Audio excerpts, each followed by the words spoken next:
باپ اور بیٹے اور روح القدس کے نام میں آمین۔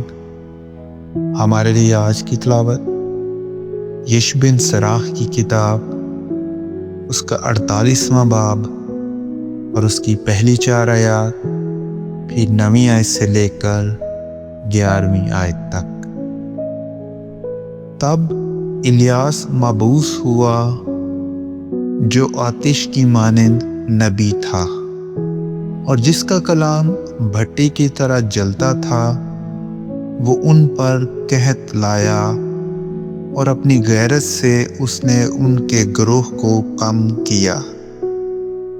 اس نے خداوند کے حکم سے آسمان کو بند کر دیا اور 3 دفعہ وہاں سے آگ نازل کرائی۔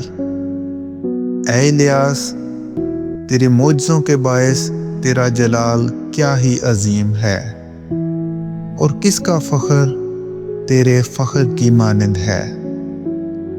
تو آگ کے بگولے میں آتشی گھوڑوں کی گاڑی پر اوپر اٹھایا گیا۔ تو نوشتے کے مطابق مقررہ وقت کے لیے آمادہ ہے، تاکہ خداوند کے غضب کو تھمائے اور باپ کا دل بیٹے کی طرف مائل کرے اور یعقوب کے قبائل کو بحال کرے۔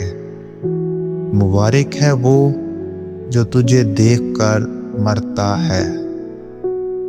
کلام اقدس کا پڑھا اور سنا جانا ہم سب کے لیے باعث برکت ہو۔